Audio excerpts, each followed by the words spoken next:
Hi, my name is Jude from Mule Management Online Marketing. This video is about 7 website tips to grow your online business. I've got 7 tips here, so let's crack on. Tip number 1. Before you design or build your website, you should take time to develop a website strategy. Now, I know this sounds obvious. Well, maybe it doesn't.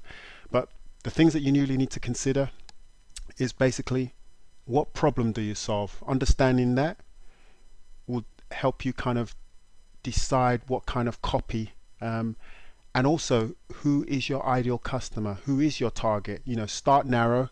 But for smaller businesses, it's best to start narrow and then be broad. You can't be all things to all men or women for that matter. And the other thing is to answer the question, why should your customers buy from you and not your competitors? Kind of understand that. Again, answering that question will be able to kind of get you to kind of decide what your unique selling proposition is, and then you can move forward. And then the other thing to consider is basically, where will you find your target audience? Answering this question will be able to enable you to kind of basically go to the places where you'll be able to find your target group, whether the vast majority of them search for you online, or maybe you'll find them on Facebook. So answer that question, and that will help you kind of design your strategy. Tip number 2, make your website the center of your internet world. Now, what I mean by this is essentially understanding that people tend to come to your website for essentially 4 reasons. Either to kind of download stuff from you, to connect with you and your business, inquire about your products and services, or if you're fortunate enough to have an online e-commerce element, or you sell stuff online, is to actually buy your products and services online. So recognizing that there are 4 main functions will help you kind of move forward. Tip number 3, look at ways that your suspects, prospects and customers can get to know, like and trust you. Recognize that there's a couple of horrible statistics. One of them states that about 1% of all website traffic actually buys on the first time. They actually go away and they may not ever come back again. And the second thing is, you've got pretty much 8 seconds. There's a statistic that goes around that says that you've got 8 seconds to make some form of impression.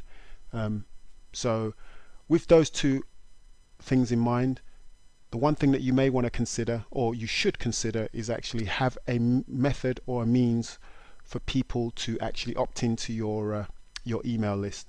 And you can do this by creating some form of an ethical bribe. Examples such as an e-book.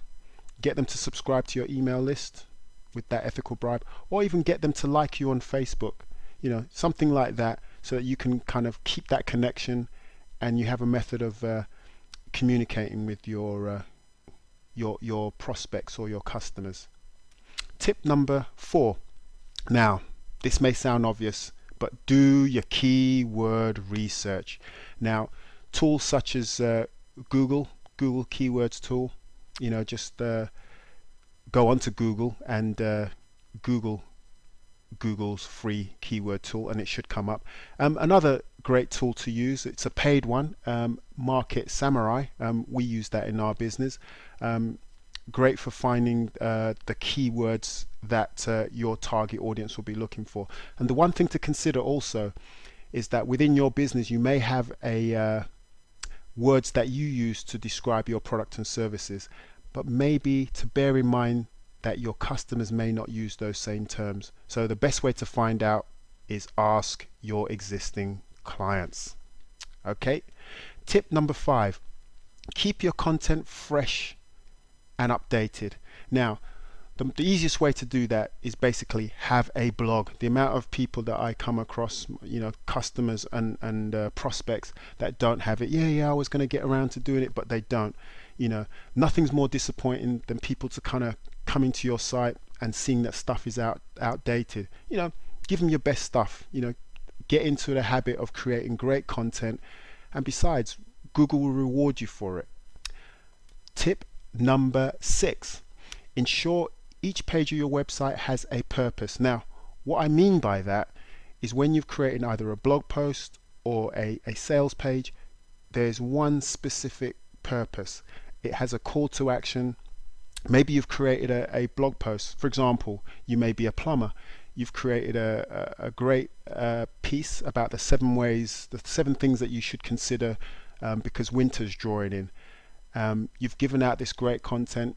You know, the vast majority of people will be able to kind of take action on those tips that you've passed on. However, just in case they kind of get into any sort of difficulty, your call to action or the express purpose of that blog post may be, hey, if you have any difficulties, you know, give me a call. Or maybe you want them to opt into your mailing list to grab this free great report. You know, so just kind of bear that in mind. Have one purpose for each page. And the last tip for today is tip number 7, measure the performance of your website. Now, you may have heard that term, what gets measured gets managed. Well, in website terms, Google Analytics or other analytics tool, get it on there.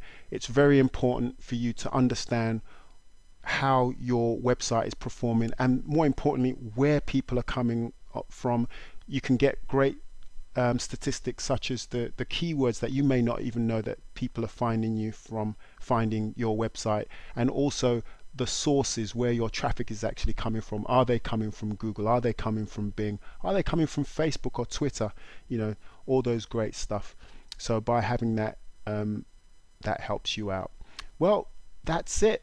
Thank you very much for joining me. If you would like to connect with us, you can connect with us on mulemanagement.com. And you'll find our blog there. Hey, you can connect with us on Facebook, Mule Management Online Marketing, and on Twitter, Mule Management. So, or if you'd like, give us a call. Thank you. Until next time. Bye-bye.